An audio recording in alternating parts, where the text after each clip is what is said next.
Hello, good morning, good afternoon, and good evening. Welcome to this live workshop in honor of World Asthma Day today. And today we are going to more talk about what is asthma and understand asthma is not only a physical problem or a lung problem, but also have mental health issues attached to it, and we need to address it. So this is an informative session for people having asthma and also for people who are actually caring for asthma, their loved ones or their friends or relatives. So let's kickstart into the workshop now, giving few seconds for people to join. As you're joining the workshop, please do actually enter where you're from and say a hello to create a community sense that we are here and you're here to support me.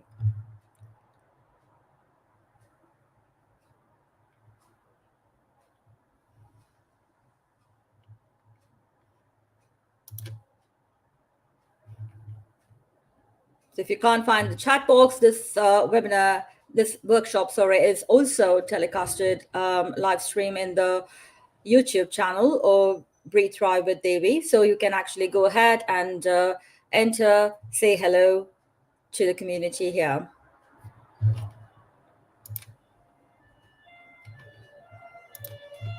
Morning, Andy. Welcome to this workshop.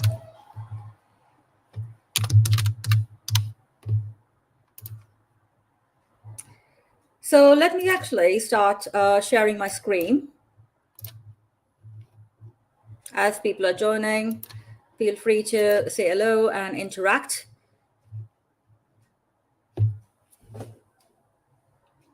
Great. So let's actually jump into the workshop right now. So I'm Devi Sundar, founder and director of Tele-Therapies, hosting this workshop in honor of World Asthma Day, the 2nd of May, 2024.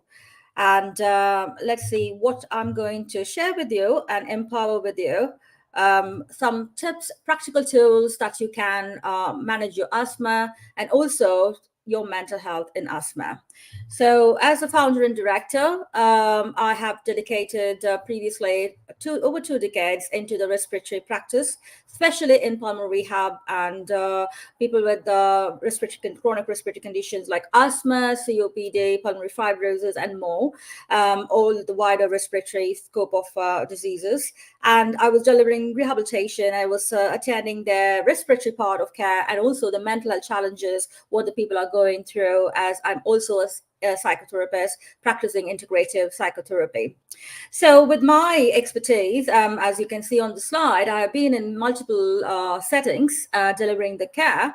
And I also had few researches published related to the respiratory care, rehabilitation, and recently for the last 2 years, a few books for people, public, to empower their own breathing, to share my skills and expertise in the form of books of breathing better, enhancing your sleep quality, how to improve your confidence and resilience.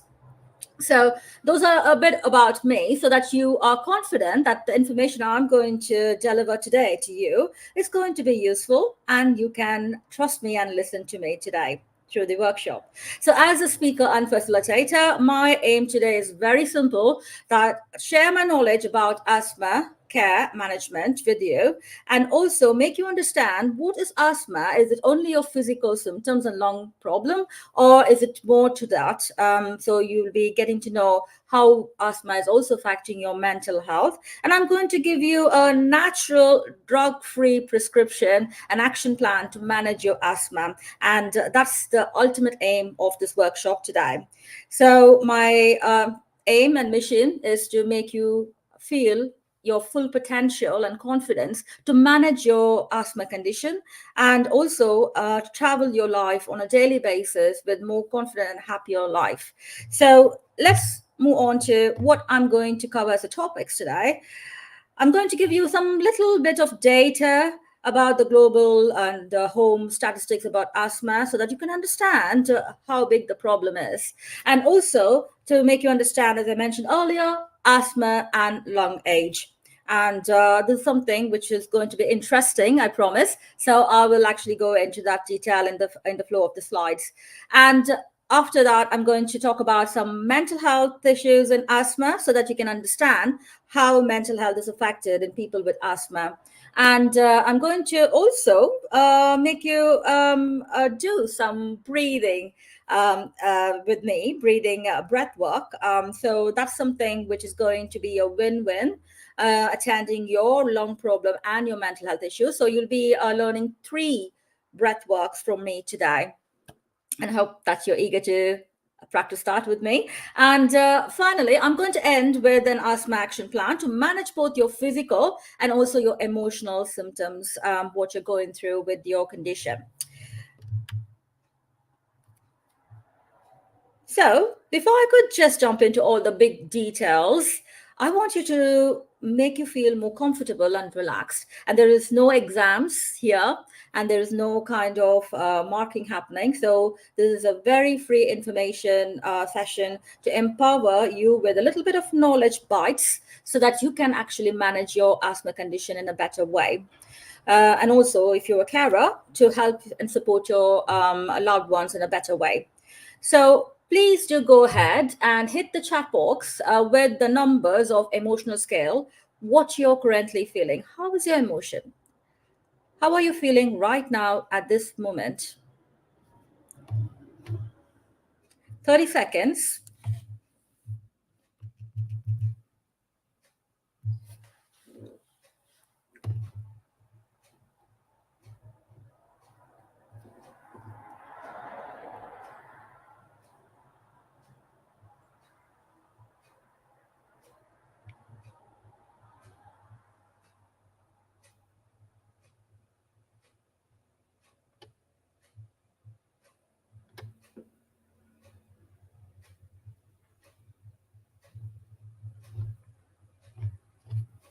Okay, right. So, with that being checked in, I don't see anything coming through in the comment box here.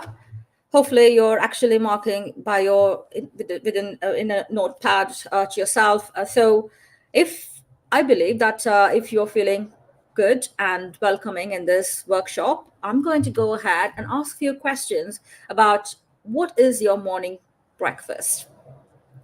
If you're allowed to answer that question, please do hit that in the chat box. Thanks, Andy, for the response. I can see the emotional scale there. Thank you very much.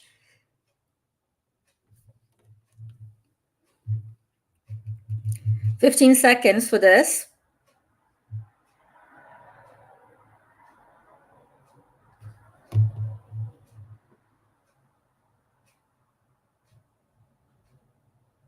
Now, the next question. When was the last time you have blown a candle?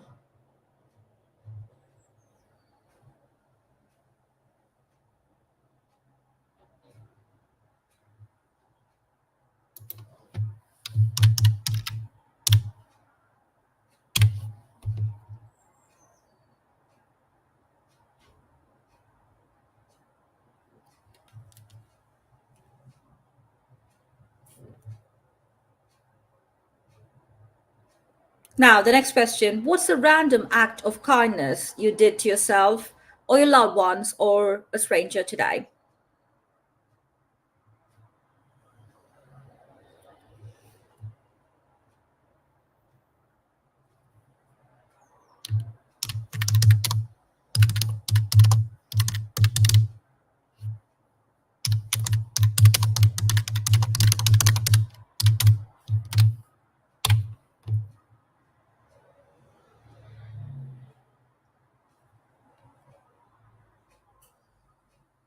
Great.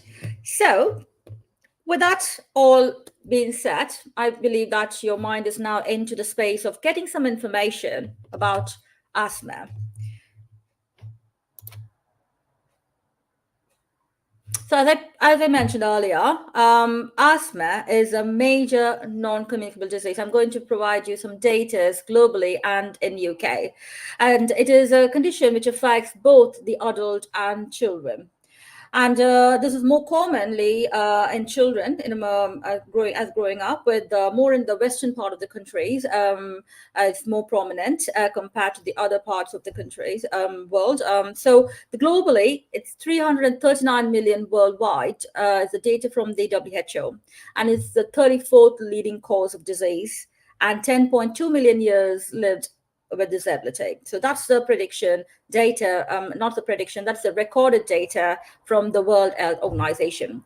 And what's the data available from UK is 5.4 million, that's 1 in 12 adults and 1 in 11 children are suffering with asthma.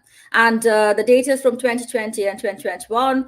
The average age group of 41 years being recorded, and in that age group, there's about 41,150 hospital admissions. And 2019 and 20 data, 6.5% of the GP patients in England. And in 2020, as you can see the figure, which is alarming, that's 1,335 asthma deaths being registered in England and Wales. It's not the whole of UK, so we are unsure about the other parts of UK, how many deaths have been recorded. So it's a major alarming disease and chronic burden in the economy of the nation as a whole. So what is asthma? So we all know that we breathe in and we get oxygen in, and we breathe out and get the carbon dioxide out.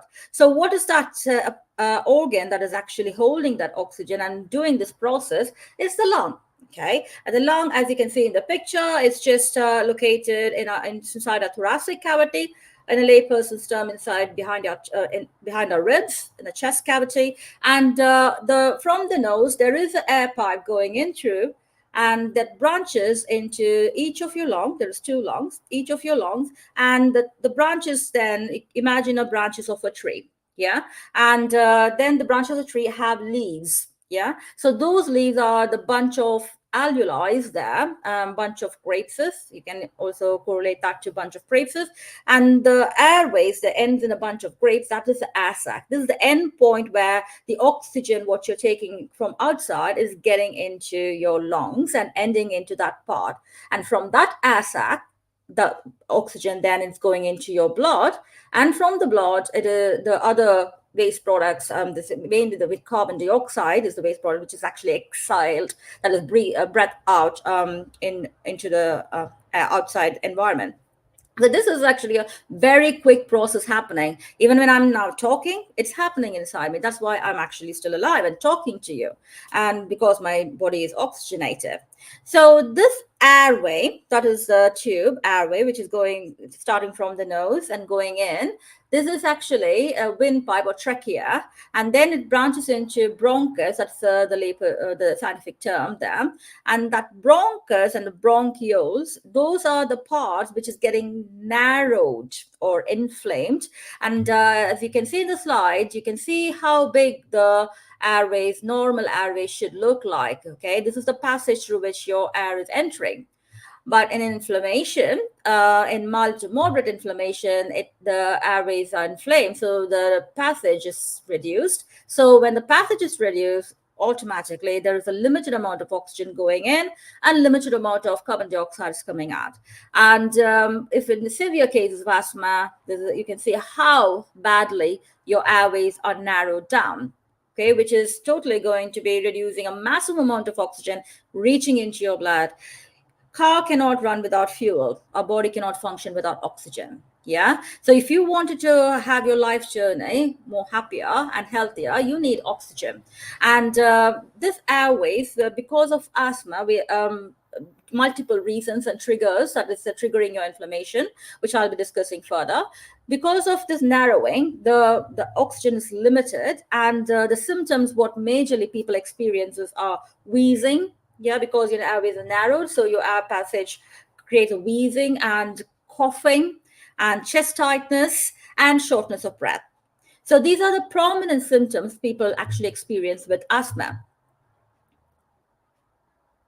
So the triggers can be multiple triggers. The major triggers, as I listed on the slide, can be infection, cold or flu, or any other respiratory infections like pneumonia, tuberculosis. So those are the triggers for the asthmatic attacks. Allergies, pollens, dust mites, or animal dander. Irritants like tobacco smoke, smoking, yeah, and air pollution or chemical fumes. Medication, some medications are like anti-inflammatory medications like aspirin and ibuprofen that triggers your inflammatory response in the inside of your airways. And emotions, if you're stressed or if you are actually more excited and happy and have a high laughter, and that's also going to trigger the inflammatory response inside your airways.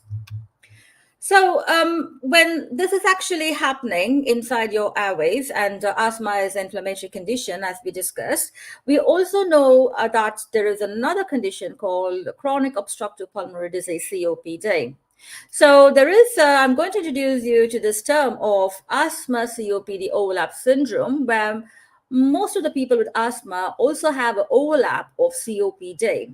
Yeah, knowingly or unknowingly, and they then later diagnose that they have a cause, that is asthma COPD overlap syndrome. So majorly, it is in people with older than 40 years old with a history of asthma or significant bronchodilator reversibility. And it affects about a quarter of patients with COPD and almost a third of patients who had previously the asthma. So the important part now is about the lung age. And remember my question when you entered into this workshop, I asked the icebreaker question, when was the last time you blown a candle? If you could imagine, blowing a candle takes less than 3 seconds, and it seemed to be a child's play when you're very young. As you're growing older, that actually becomes a little difficult because naturally there is an aging process in our lung and a lung capacity decreases. But if you're actually training your lungs and the muscles around, which is helping your breathing, that's going to be, again, a child's play, even if your chronological age is going to be higher. So what is your lung age is an important question. And I have explained very clearly in this video, as I put on the slide here. And I've also put on the link. I would recommend you to watch this video so you get more information on that. And majorly the muscles, what we're talking about to help your blowing out of a candle, is the main superstar muscle is your diaphragm. Diaphragm is a dome-shaped muscle that is just below your lung sitting, and that is the muscle, main superstar, which is helping you to breathe in. If that muscle strength is very low, it's not going to help you massively for your breathing in. Yeah, and that superstar muscle, and also the muscles around your ribs, and to have an extra, and also the muscles around your abdomen, and to add an extra actually capacity of your blowing pressure, the muscles around your neck and your collarbone. Those are all the muscles that is going to help you to blow that candle within that 3 seconds, any number of candle in one blow. Yeah, so I would recommend you to watch this video later. And how would you find your lung age? Can a normal individual can find a lung age? We cannot find a lung age by as we know, like when we're born, we calculate our age by years as we grow up. But lung age is not like that. It is based on how your lung capacity is, and it is a special instrument is used. It's called spirometry. That is the instrument that is used, and people with asthma might have known that they, by their healthcare provider, they would have been referred to do a spirometry to check the lung capacities and volumes. Yeah. And so as you can imagine, lungs, the two lungs are like a bag. Okay. It needs to have certain capacity and volume to hold. The capacity here refers to the strength of your lung, and the volume, the room of your lung, to hold that much of oxygen and expel, push out that much of carbon dioxide. So in this slide, you can see a graph, yeah, and this is a very important graph to be noted. Yeah, you can see that here, in the x-axis, the age in years, and in the y-axis, it's a peak expiratory flow, which people with asthma might be familiar. The healthcare provider would have given you the peak expiratory flow meter. In this video, again, I have explained, and I've also shown the peak expiratory flow meter. So just go and watch those video. I believe that the next video have the peak expiratory flow. This video is talking about the spirometry. But here, the main point I want you to take on is, you can see this, the the lines going from here to here, and the y-axis, which is liters per minute, it's the capacity in your lung, yeah, and this is means the volume of the lung, and the peak expiratory flow measures that volume. And if you're actually going to be at age of 15 to about 35, you can see that from the 15 years up, about around that age, a lung is developed, well formed, yeah. And from there, you can see how much your volume is increasing, which indicates you can hold more oxygen into your lungs. Yeah, your lung is able to function more effectively. Yeah, and but after 35, like about around 35 to 40, that is the peak performance. And after that, you can see that the lines are just going down, yeah, in both women and men.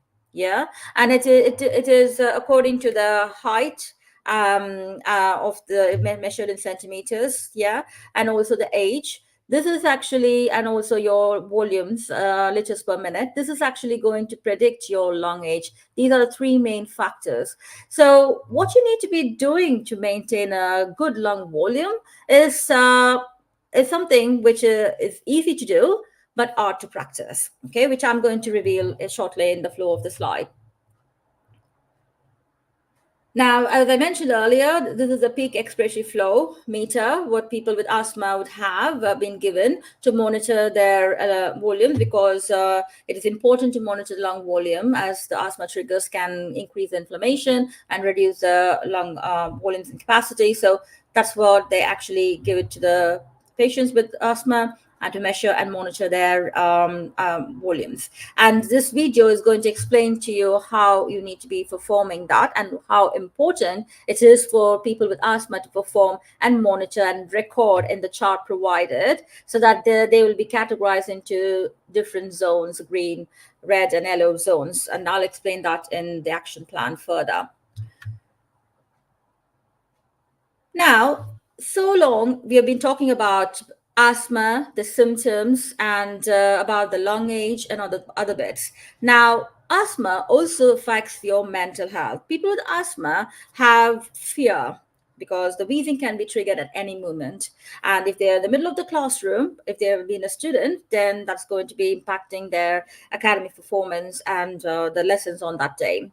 If they're in a social situation, that's going to trigger, if the wheezing is there, they're going to be more embarrassed, and they're going to don't know whether what to focus on their symptoms or to focus on the social gathering. So that is the fear of being present in the social, and for themselves, how to manage the symptoms. As a result, there is a lot of frustration in people with asthma, and that leads to more burnout and depression. And also what others think about them, that is a major concern running in their mind, how they've been perceived if they have these symptoms, whether they'll be isolated from their group. So those are the thought process of worries that goes in their mind, leading to more depression, and also anxiety about whether they are able to perform the exams, in the middle of the exam, whether they're going to have a wheezing, or how well they have to maintain their management plan, the asthma management plan, which will be provided by the healthcare provider, and whether they'll be able to present in a meeting, whether the asthma triggers are going to be happening. These are all the thought process, the anxiety that is actually running in their mind, and loneliness, and all these stressors, the isolation and other bits. They self-isolate themselves with the stigma, that with the self-critical thoughts that they might be not liked by other people, or they might be judged by their the wheezing or the illnesses. So this is all the mental health issues. I mentioned only a few here, and more than this, which we'll be discussing later. And so these are the prominent symptoms that people with asthma hold. And I would like to support with some research evidence. The research evidence, the three main research evidence which I published here, people with psychiatric disorders having asthma have a poor control over the asthma management plan. And there is a paper, research paper done on that, which confirms that. And there is also an elevated risk of anxiety and depression. There is a shared genetic risk, which is interesting paper. This one is where people with asthma have depression and neuroticism, which is panic attacks, but not anxiety. And also vice versa, people with depression have asthma. And this is a very important paper to be looked into, where we have a high number of mental health crises around in the UK. And we never know people with depression have been assessed for asthma.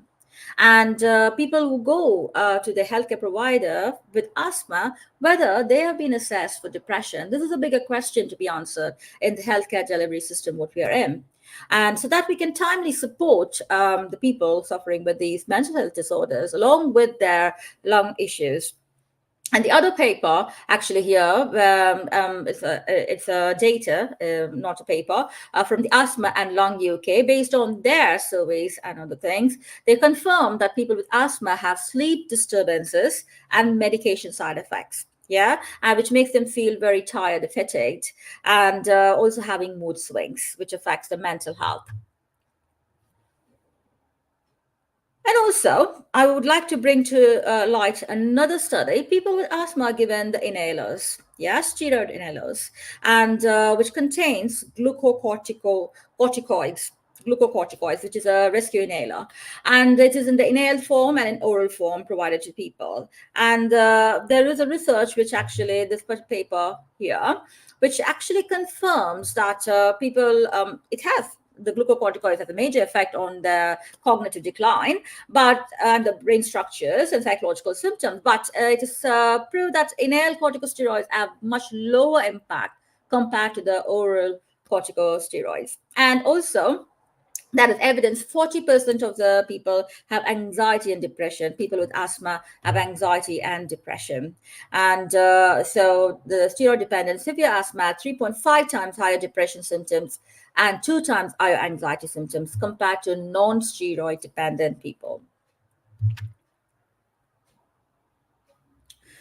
Now, I would also like to throw light on the alcohol because people with the smoking history also have alcohol history, and research also proved that people with alcohol history has a connection or link with smoking history. So they are like a duo, kind of habits together.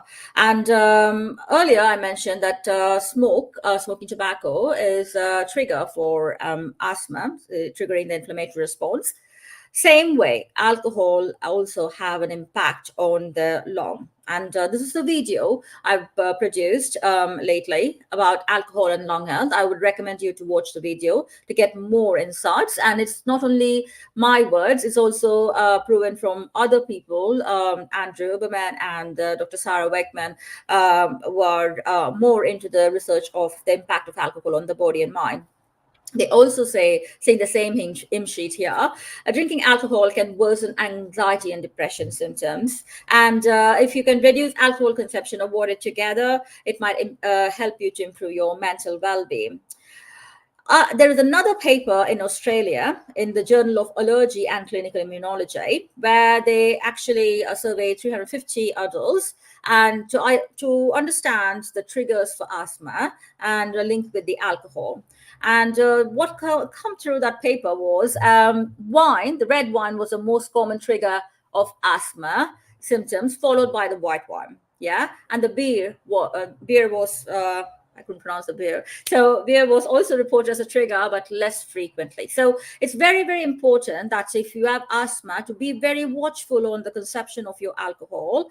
Moderation is key for everything, but for alcohol, it would be more to quit the alcohol if you're having asthma symptoms to protect your lung and also your mind. And also, this is another video I would like you to watch, as I mentioned earlier, about the smoking and how it impacts your mental health.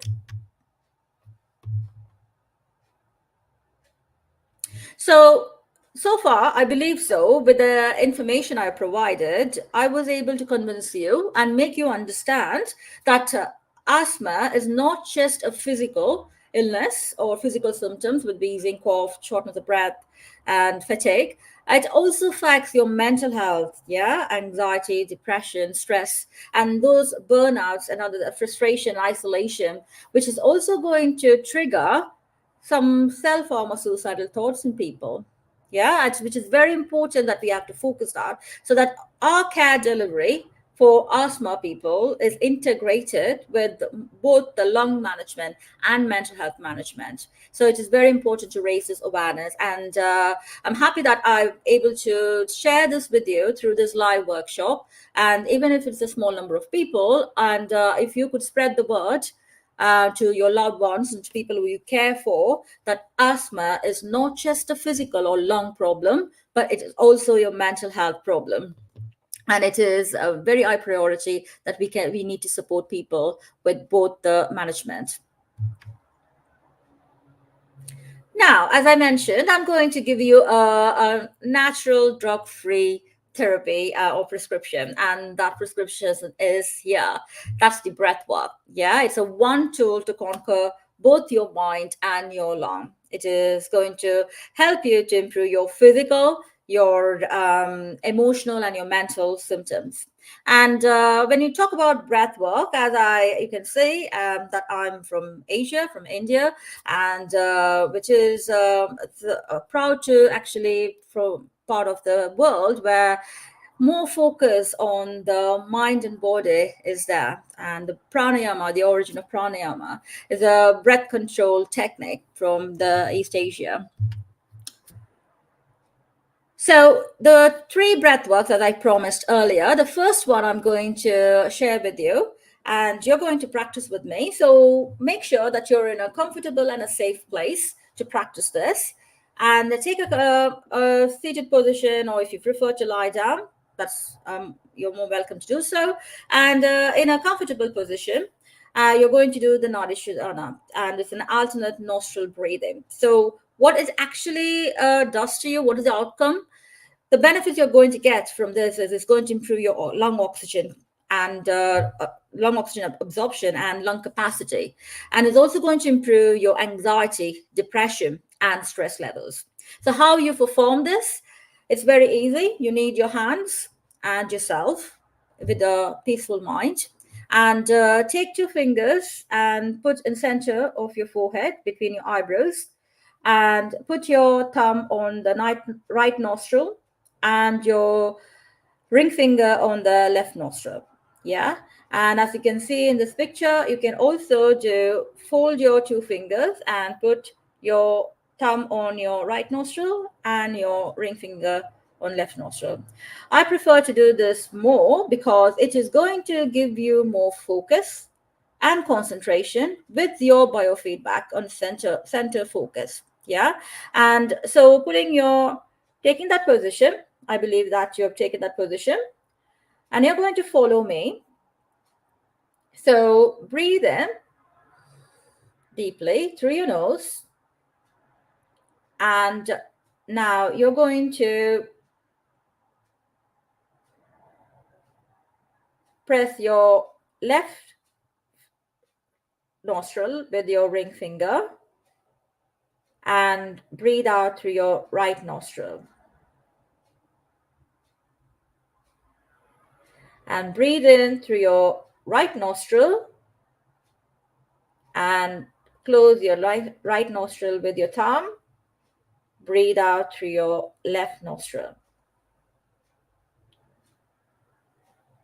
And so breathing in through your left, breathing out to your right, breathing in through your right, and breathing out through your left. And that is one cycle. And you're going to repeat the cycle for 5 to 10 cycles. So that's going to be helpful to improve the oxygen absorption and all the benefits which I mentioned on the slide. And now you're going to follow me with the counts. We are going to add some breath holding in this breathing pranayama. So take the position, putting your two fingers between your eyebrows and your thumb on your right nostril and your ring finger on your left nostril. So the sequence, what you're going to follow, you're going to breathe in 4 counts through your left, closing your right nostril first, and then close your left and your right, hold it for 16 counts, and then breathe out through your right, 8 counts. Yeah, so you're ready to do that? So put 2 fingers on your forehead and your fingers on your nostrils. And now, after taking a deep breath and breathe out. Now, ready? So close your right nostril. Now breathe in through your left for 4 counts. Close both nostrils for 16 counts.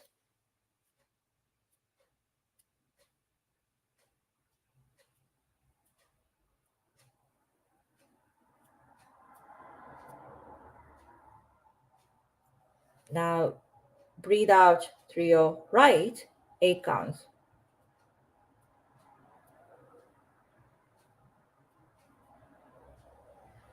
Now again, breathe in 4 through your right. Close both nostrils, 16 counts.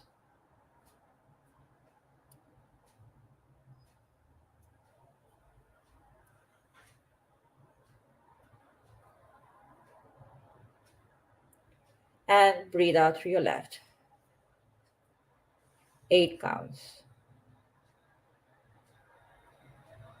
So this is one cycle. So you have to repeat this a 5 to 10 cycle. So what the breath holding for 16 counts does is it improves more of the oxygen absorption into your tissues. So the exchange of your oxygen into your body happens at the end point, at the air sac inside your lung. And this is going to also recruit more air sacs by holding that 16 counts, and more lung has the ASAC of the size of a tennis court, yeah, and this massive. So you're going to recruit more of your ASACs to improve your oxygen absorption. So the next breathing is Ujjayi breathing. That's the ocean breathing. And this is going to, again, improve your oxygen absorption, clear any debris from your lung, and improve your anxiety and depression or any stress. So how you do it, I'm going to first explain that, and then we can actually practice together. So Ujjayi breathing is like, imagine that you're fogging your glasses, yeah, and or your windscreen. So with your open mouth, blowing out, yeah. So that's what you're going to start doing, and then we are going to do that with a closed mouth. So it is going to actually create that hear a sound when you're breathing out with your open mouth. Yeah, you're not going to hum. Okay, it's totally different. So it's going to be taking in a deep breath,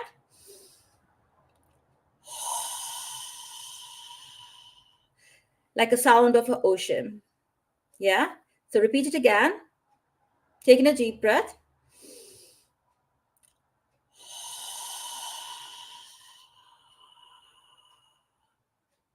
Again, one more time.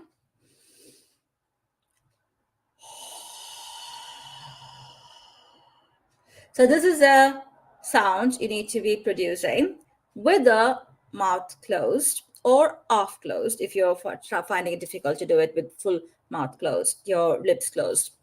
So start doing with your mouth closed or your pursed lip, whatever you prefer. So take a deep breath in.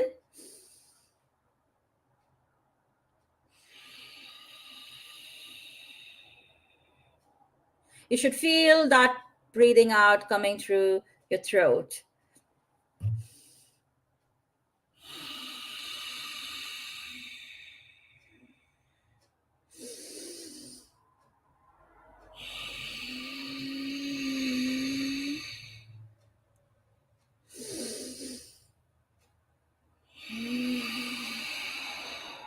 If you're finding it hard to do it with your lips sealed, you can actually do it with your hand in front of your face and with your open mouth.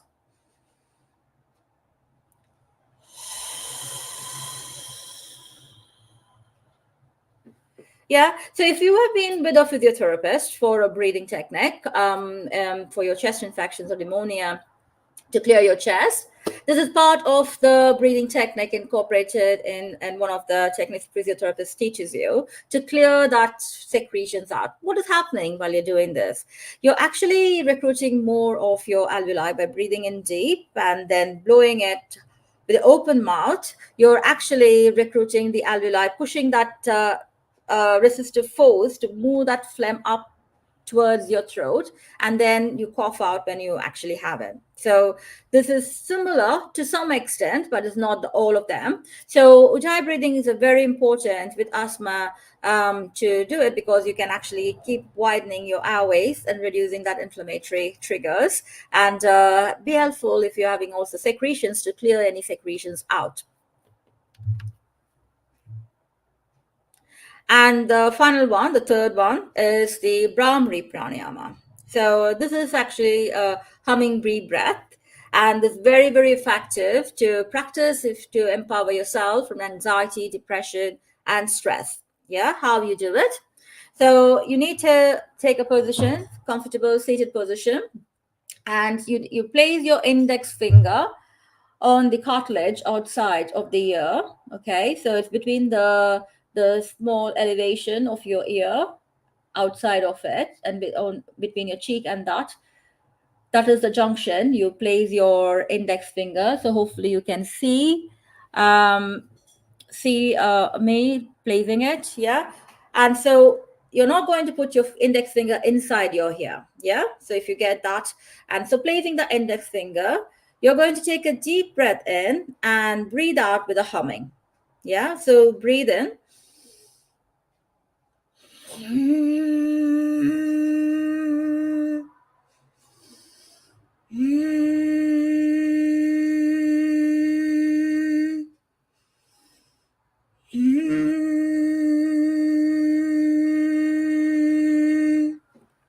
If you have a closed throat, especially with asthma with the steroids, you might have a closed throat. It's very, very helpful to clear your closed throat and all the secretions in your throat. And it's also going to empower your anxiety and depression. Yeah.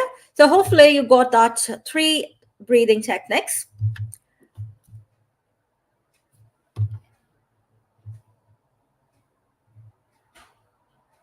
Now, the important bit, the breathe and blow challenge. With the 3 breathe techniques, the breath technique, what I've just taught you here, I want you to apply it on a daily practice for 7 days, starting from today.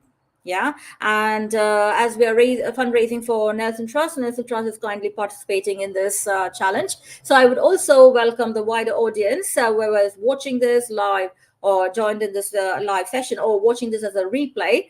Do join this breathe and blow challenge and try it out. There's no harm in trying it out, and which is already promising benefits for your lung and mental health. It's very important that you have to give a go for this challenge. So I've actually uploaded the challenge sheet here, and I'm going to also populate the challenge sheet in the YouTube as a PDF where you can download it, and also in the Facebook, Tele.Therapies.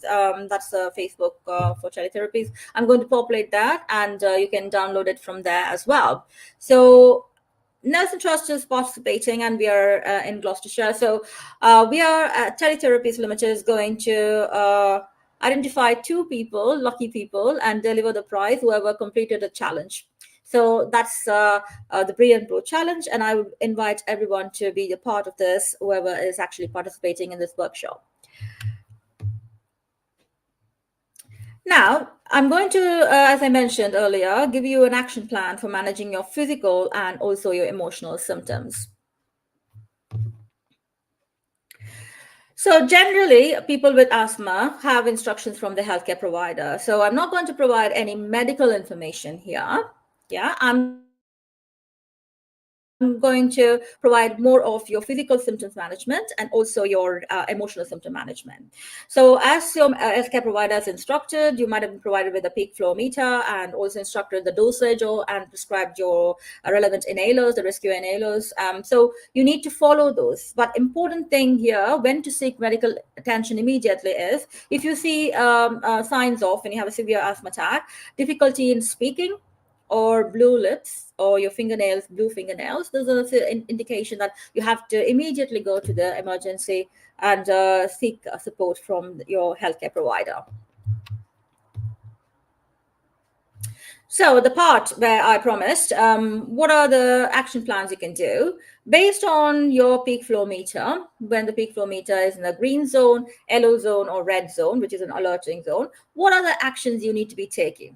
So if your peak flow meter readings indicate that you're in a green zone, and there's no symptoms of wheezing, breathlessness, chest tightness, or coughing, and your peak flow meter is between believing that 80 to 100%, that's your personal best then. And the actions you have to take is keep on with your medication, and also practice the breathing techniques which we discussed now, and effectively be in a healthy other things like your physical activity and social connection. Maintain that for your physical and mental well-being. If you're in a yellow zone according to the peak flow meter and symptoms of mild wheezing, breathlessness, chest tightness, and coughing, and your peak flow is between 50 to 80% of your personal best, then the actions you have to take is take your rescue inhaler as prescribed for symptom relief, and also use the breathing techniques, what we actually just practiced here, and monitor symptoms closely and contact your healthcare provider if there is any severe attack of your asthma. So other than that, it is actually a cautious zone to be, not too much worry, but be mindful of what you're practicing, what you're eating, and how your lifestyle behaviors are. That should be more mindful. And if your peak flow meter is in the red zone, then that is the alert zone, medical alert, and severe wheezing, breathlessness, chest tightness, difficulty in speaking, and blueness in your fingernails or your lips, and your peak flow readings are less than 50%, then you have to immediate action. What you need to be taking, yes, ringing the emergency, and also you need to be taking your inhalers immediately, 2 to 4 puffs of your inhaler, followed by a second dose if symptom persists after 5 minutes. Okay, this is very, very important. And how to manage your emotional challenges. As I mentioned, listed earlier, certain emotional challenges in people with asthma, fear and anxiety. And now you very well have the tools of pranayama, which I've taught you now in the workshop. So do practice that deep breathing exercises, pranayama, and meditation, calming down yourself. If some people who have attended my workshop yesterday, I've also mentioned about the physiological side, which is a very quick and easy way to calm your mind down. So you can also adopt that. And I also discussed some vagal stimulations in the session yesterday. So do go ahead and watch in my YouTube channel the workshop yesterday, so you can get more tools to empower your mental and your physical symptoms in breathlessness and other anxiety, depression. And also you can adopt to listen to music as a way of calming and social connection. That's very important if you're struggling with fear or anxiety, so that you have that reinforcement and confidence level in you, and that there is someone to support and understand you. If you have frustration and depression, that's a very, very cautious zone, where depression can lead to self-harming thoughts or suicidal thoughts. So it's very, very important that you have to have a supportive network built around you. So first of all, in terms of yourself, yesterday I've spoken a bit about emotional regulation, understanding your pattern of how you can regulate your emotions. Very, very key here. So no one else know better than ourselves. Yeah. So yeah, people around you might say that you are this and that based on what they observe about you, but it is you who can actually clearly understand your own values and strengths, and how you can manage a situation, of both physical or mental. And so you need to actually understand that, and accept, acknowledge your pattern of attachment, and also more willing to change the pattern, unlearn the pattern if it is an insecure attachment style. But that is very important, and also building up a support network along with that. And seeking a counseling support or a therapy support is very, very crucial to help you to pass through that phase. Yeah, all the moments in our lives which we perceive as a negative moments is not a permanent moments. It says actually a temporary moment. It's going to pass on if you're able to see it with clarity of mind. And that's where your pranayama comes for help, where you can practice that, clear your mind, calm your mind, and you can think clearly. And if you have loneliness and stress, emotional challenges, stay connected with people. Social connection is the key, alongside with all the pranayama techniques and mindfulness and creating your own hobbies, what you're interested to do. That is going to help you to build that confidence level, and or invest yourself in learning some new things, and try something challenging which you've never done before. So you are getting into that mode of learning new things, curious about it. Yeah, so that's very important for both your mental well-being and also your physical well-being. And I would like to also provide some support systems available here in UK, the Asthma and Lung UK. And I mentioned the helpline on the slide there. So they provide some advice and support and action plan as well. And NHS website, I also mentioned the Allergy UK. You can bring that number there on the slide for support from the NHS. And British Lung Foundation also delivers some rehab sessions around in the communities in selected places. So you can actually ring them and find out for the free rehab sessions what they are offering for people with asthma. Now, at Tele-Therapies, we are here to help you. So how we help is providing some workshop, which one of the workshop which are here today. And if you can scan the QR code, you can avail a 30 minutes of one-to-one session with me, especially to discuss your asthma care plan, understand in the first place your asthma and what are the struggles and challenges, whether you're aware that you're struggling with mental health challenges along with your lung challenges. So we'll be understanding that and then tailoring a package of care, and a live session would be scheduled with the therapy sessions for both your mental health and your lung health. So do scan the QR code. I'm holding it for a second here.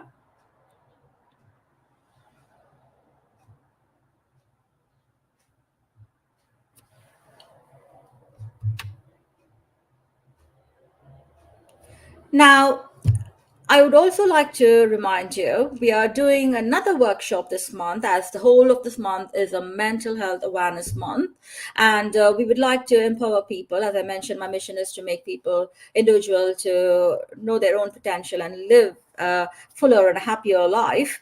And so I'm doing another session this month on the 16th of May.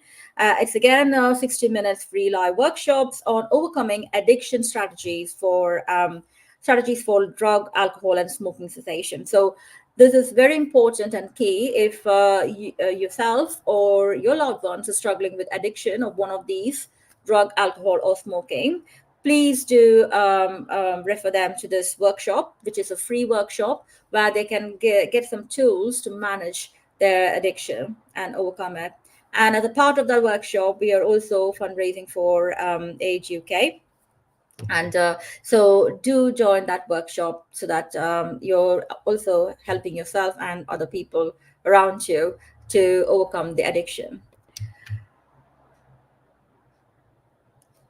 Now, we're coming to the end of the session. So the final words I would like to deliver here is asthma is not just a physical or a lung problem. It also affects your mental health.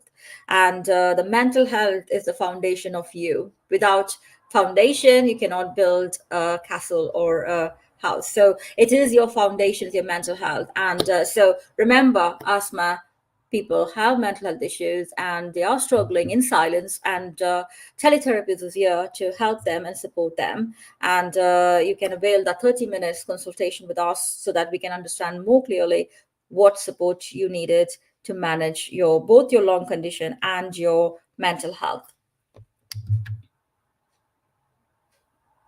So thank you for listening. And we've come to the end of the session here. I would love to hear from people how they are feeling with the emotional scale rating, as they did earlier. And so I'd love to hear. Thank you. Thank you, Andy. Super workshop. Thank you very much for participating.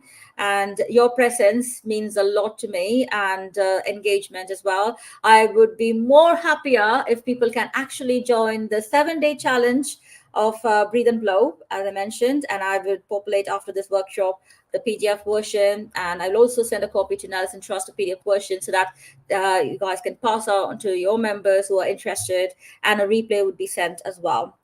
So thank you once again to all of them who participated here. And I'd love to see you all on the 16th of May for the workshop, live workshop, 60-minute free workshop on overcoming addiction. Thank you. Have a great day.